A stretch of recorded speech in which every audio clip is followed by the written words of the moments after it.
আমরা বলি শিক্ষা জাতির মেরুদণ্ড। আসলে শিক্ষা জাতির মেরুদণ্ড না, বরঞ্চ সুশিক্ষা জাতির মেরুদণ্ড। যদি শিক্ষাই জাতির মেরুদণ্ড হয়, তাহলে বর্তমান যুগে যে বানরের শিক্ষা আছে, এটাও জাতির মেরুদণ্ড হওয়া লাগবে। কথা বল না কেন? বানর নীতি আছে না? আবার এখন তো নতুন করে ট্রান্সজেন্ডারের প্রমোটও চলতেছে, এটাও তো জাতির মেরুদণ্ড হওয়া দরকার। তো আমরা বলবো শিক্ষা জাতির মেরুদণ্ড, কথাটা ভুল। মূল কথা হচ্ছে সুশিক্ষা অথবা ইসলামিক শিক্ষা, আসমানি শিক্ষা এই জাতির মেরুদণ্ড। নবী আলাইহিস সালাতু ওয়াস সালামের টোটাল জিন্দেগির যে কাজ ছিল, এর প্রথম নম্বর কাজ ইলম ও তারবিয়াত। শুধু শিক্ষা না, শিক্ষার সাথে সাথে নবীজি দীক্ষা দিয়েছেন, আদব শিখিয়েছেন। এই জন্য নবী আলাইহিস সালাম নিজেই বলেন, দুনিয়ার কারো কাছে আমি নবী লেখাপড়া করি নাই, তবে আমাকে আমার আল্লাহ নিজে শিখিয়েছেন। শুধু ইলম শিখাচ্ছেন এমন না, আমাকে তারবিয়াতও শিখাইছেন। এই জন্য নবী বলেন, আল্লামানি রাব্বি ফাআহসানা তা'লিমি আদাবানি রাব্বি ফাআহসানা তা'দীবি। আল্লাহ আমারে ইলমও শিখাইছেন, তারবিয়াতও শিখাইছেন। ইসলামের প্রথম কাজ, নবীজির জীবনের প্রথম কাজ ছিল ইলম ও তারবিয়াত। কথা কয় না? ইলম ও তারবিয়াত। নবীজির দ্বিতীয় নম্বর কাজ ছিল তাজকিয়াতুন নফস। কি কাজ ছিল? তাজকিয়াতুন নফস। বাংলা বুঝেন, আত্মার পরিশুদ্ধির মেহনত। নবীজির দ্বিতীয় নম্বর কাজ কি ছিল? আত্মার পরিশুদ্ধির মেহনত। এই জন্য সাহাবায়ে কেরাম, যাদের মা ছিলেন মুশরিকা, বাবা ছিলেন মুশরিক, মা ছিলেন কাফিরা, বাবা ছিলেন কাফির, সাহাবায়ে কেরাম জন্মসূত্রে জাহান্নামের আসামি। নবীজির হাতে হাত দিয়ে কালিমা পড়ে মুসলমান হওয়ার পরে এই মানুষগুলো এত আত্মা পরিশুদ্ধ ওয়ালা হয়েছেন, টোটাল রাষ্ট্রীয় ক্ষমতা এদের হাতে দেওয়া হয়েছে, বাইতুল মাল তাদের কবজায়। কিন্তু হযরত ওমরের আমল থেকে পাওয়া যায়, আবু বকর সিদ্দিকের জিন্দেগি থেকে পাওয়া যায়, উসমান আলীর জিন্দেগি থেকে পাওয়া যায়, এক পয়সা জাররা পরিমাণ সরকারের সম্পদ ডানার বাম হয় নেই, এদিকার সেদিক হয় নেই। কেন? আত্মা পরিশুদ্ধ, কোথাও বেইনসাফির কাজ হয় না। এ হলো নবীজির দ্বিতীয় নম্বর। তিন নম্বর, আমার নবীর দ্বীনের, আমার নবীর মূল কাজ থিওরি ছিল তিন নম্বরে দাওয়াত ও তাবলীগ। দাওয়াত ও তাবলীগ কি খুব সহজে বুঝেন। দাওয়াত ও তাবলীগ হলো, আমি যেমন করে নিজে ইলম শিখেছি, যেমন করে নিজের আত্মা পরিশুদ্ধ করেছি, ঠিক তেমন আমার পরিবারের মানুষের মাঝেও দ্বীনের দাওয়াত শিখানোর মেহনত করা, তাদের আত্মা পরিশুদ্ধির মেহনত করা। পরিবার হলো, এবার মহল্লা নিয়ে চেষ্টা করেন, মহল্লায় দাওয়াত দিয়েছেন, এলাকা নিয়ে ফিকির করেন, এলাকায় দাওয়াত দিয়েছেন, দেশ নিয়ে ফিকির করেন, দেশ হয়েছে, গোটা পৃথিবী নিয়ে ফিকির করেন। এটা হলো দাওয়াত ও তাবলীগের কাজ। কয়টা? কথা হয় না? এই তিনটা কাজ যখন কমপ্লিট হবে, এক নম্বর ইলম ও তারবিয়াত, দ্বিতীয় নম্বর তাজকিয়াতুন নফস। একজনও বুঝার লোক নেই, মুখ বন্ধ করে বসে রয়েছে, কার সাথে কথা কই আমি? এক নম্বর ইলম ও শিক্ষা এবং দীক্ষা, দ্বিতীয় নম্বর তাজকিয়াতুন নফস, আত্মার পরিশুদ্ধি, তিন নম্বর দাওয়াত ও তাবলীগ। এই তিনটা কাজ যখন কমপ্লিট হলো, এবার চতুর্থ নম্বর কাজ জিহাদ। চতুর্থ নম্বর কাজ কি? জিহাদ। জিহাদ মানে, জিহাদ শুনলে আমাদের দেশের একদলের চুলকানি শুরু হয়। মূলত জিহাদের অপব্যাখ্যা করা হয়েছে। আমি এই জন্যই একটু আগে আয়াতে কারিমার অর্থ করতে গিয়ে কিতাবের অর্থ করি নাই, এই অর্থটা রেখে দিয়েছে, এটা ব্যাখ্যার বিষয়। এই ইসলামের নবীজি যত কাজ করেছেন, এই কাজের চতুর্থ নম্বর পদ্ধতি কি ছিল? জিহাদ। প্রথম নম্বর কি ছিল? এক নম্বর কি ছিল? ইলম ও তারবিয়াত। শিক্ষা এবং দীক্ষা। আরবি নাম মনে না রাখতে পারলেও বাংলাটা মনে রাখেন, শিক্ষা এবং দীক্ষা। এটা প্রথম। নবীজির দ্বিতীয় কার্যক্রম কি ছিল? আত্মার পরিশুদ্ধি। 3 নম্বর কার্যক্রম কি ছিল? দাওয়াত ও তাবলীগ। 4 নম্বর কার্যক্রম কি ছিল? নবী আলাইহিস সালাম মক্কা শেষ করে যখন হিজরত করে মদিনাতুল মুনাওয়ারায় আসলেন, হিজরির প্রথম বৎসর জিহাদ ফরজ হলো। কিন্তু সাহাবায়ে কেরাম, খুব ভালো করে বুঝেন, সাহাবায়ে কেরাম দের মধ্যে 2-4 জন এমন পাওয়া গেল যারা জিহাদের বিষয়ে একটু ভিন্ন মনোভাব পোষণ করেন। কি মনোভাব পোষণ করেন এটা বোঝার দরকার। এখানে কি বলবেন যে সাহাবায়ে কেরাম যুদ্ধ অস্বীকার করেছে? না, সাহাবায়ে কেরাম অস্বীকার করেনি, বরঞ্চ সাহাবায়ে কেরামদের থিওরি হয়তো এটা ছিল যে আমরা তো মারামারি, কাটাকাটি, হিংসা, হাসাদ, ফাসাদ করব না, ভালো হয়ে যাব। এই জন্যই তো নবীজির হাতে হাত দিয়ে কালিমা পড়ে মুসলমান হলাম, তো আবার মারামারি কেন? কথা হয় না। জিহাদ মানে কি?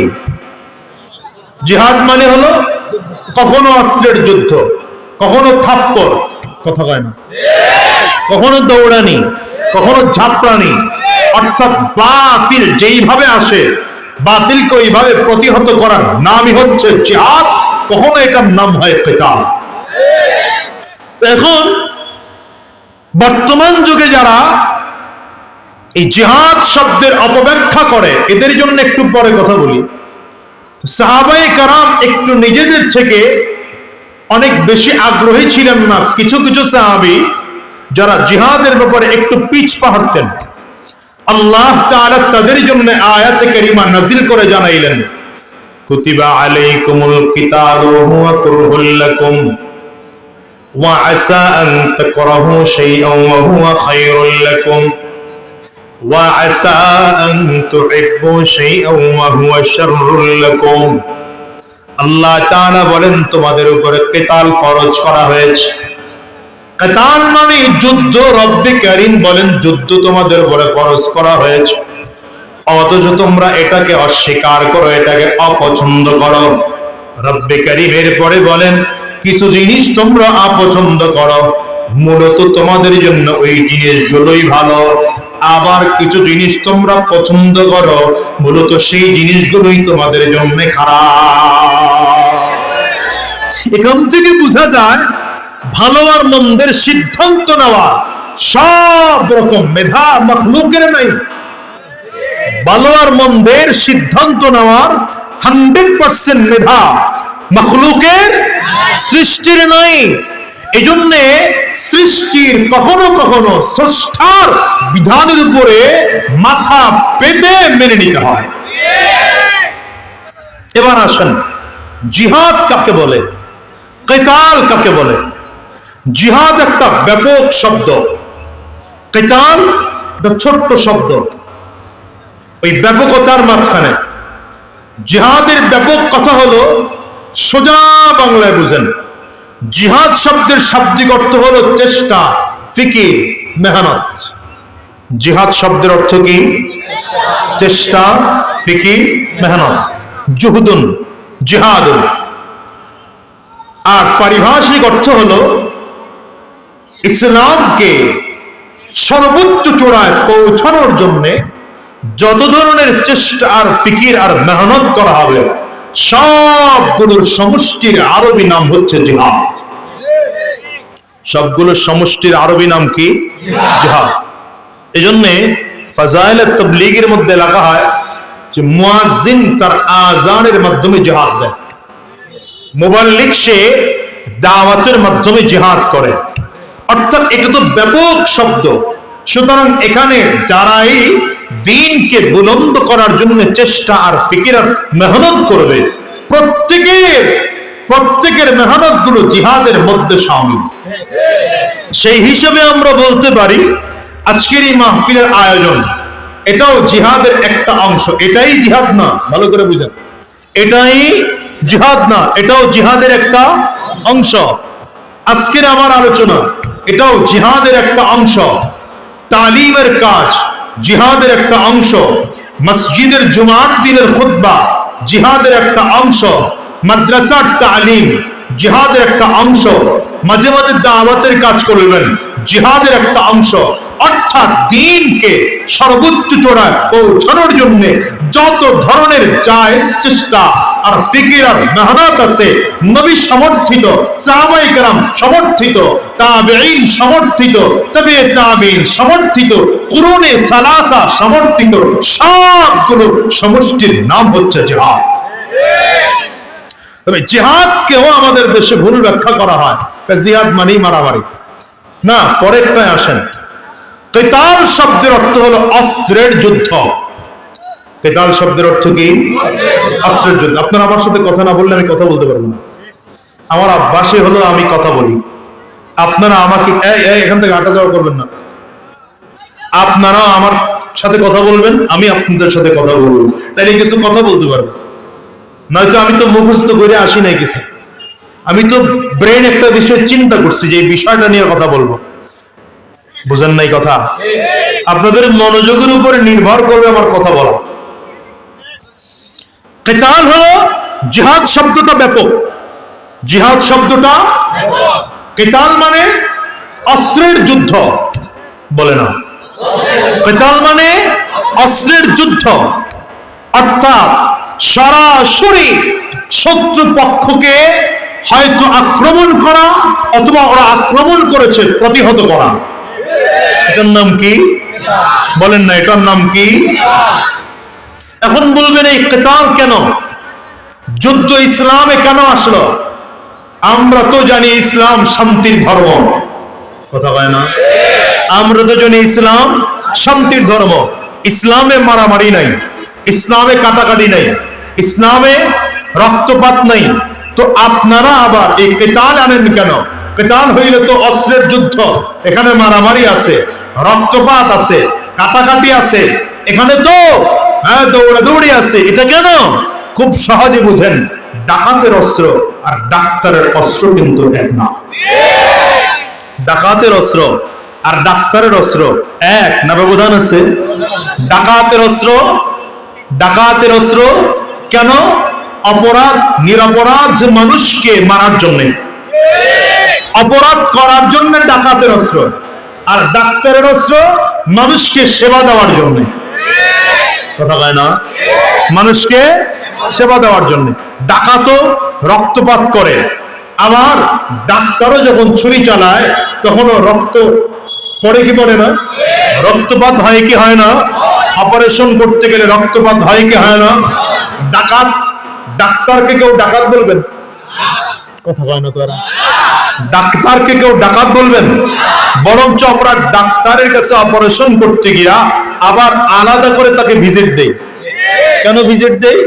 তার মানে হলো এটা, ডাক্তার যদিও অস্ত্রোপচার করে আমার রক্তপাত ঘটাইতেছে, আমার ইনজেকশন দিয়া একটু ব্যথা পাইতেছি, কিন্তু এটা আমার পরবর্তীতে শারীরিক সুস্থতার জন্য এটা মেনে নিতে হবে, ঠিক না? ঠিক তেমন কিতাল, কিতালটা হলো এমন, আপনার শরীরে ফোড়া হয়েছে, এই ফোড়াটার কারণে যদি এখনো অপারেশন করা না হয় তাহলে এই পুজ হাতের মধ্যে ছড়িয়ে পড়তে পারে, তখন কি হবে? হাত কেটে ফেলতে হবে। আর যদি সেটা না করে অবহেলা করি, হয়তো পুরো শরীরটা ধরে যাবে। এই জন্য ছোট্ট অপারেশনটা ওই ফোড়া থাকা অবস্থায় করতে হয়। এই দেশে যদি ইসলাম কায়েম করার জন্য যুদ্ধ না থাকে, দু চারটা বদমাশ আর কাফির আর মুশরিক যারা ইসলামের বিরুদ্ধে কথা বলে আর স্লোগান তোলে, এদের বিরুদ্ধে যদি কিতাল দেশে না থাকে, তাহলে এই দেশের মুসলমানরাও ইসলাম নিয়ে বসবাস করার সুযোগ থাকবে। বুঝেন নাই? এই জন্য নবী আলাইহিস সালাতু ওয়াস সালাম যুদ্ধ করেছেন। আমার ভাই আলোচনা করতে গিয়ে আমার আগে যিনি আলোচনা করেছেন খন্দকের বিষয়ে একটু করে টাচ দিয়েছেন। এই খন্দকের যুদ্ধটাও যুদ্ধ ছিল, বদরের যুদ্ধ যুদ্ধ ছিল, উহুদের যুদ্ধ যুদ্ধ ছিল, হুনাইনের যুদ্ধ যুদ্ধ ছিল। নবী আলাইহিস সালাতু ওয়াস সালাম এমন করে যুদ্ধের ময়দানে সশরীরে উপস্থিত হয়েছেন, অথচ আমার নবীর আখলাক মারামারির আখলাক না, কাটাকাটির আখলাক না। আমার নবীর আখলাক, আমার নবী মারামারি করার জন্য আসছেন, কাটাকাটি করার জন্য আসছেন, এরপরেও নবী যুদ্ধের ময়দানে শরীক হলেন কেন? তার মানে নবীজির শরীক হওয়ার দ্বারাই বোঝা যায় আমার নবী এই পৃথিবীতে শান্তি প্রতিষ্ঠা করার জন্য এসেছে, ইসলাম শান্তি প্রতিষ্ঠা করার জন্য। তবে এই পৃথিবীতে যারা অশান্তি তৈরি করতে চায় ওদেরকেও দুনিয়ার থেকে বিদায় করতে না পারলে শান্তি প্রতিষ্ঠা করা সম্ভব নয়। বুঝেন নাই কথা? এই জন্য দেখবেন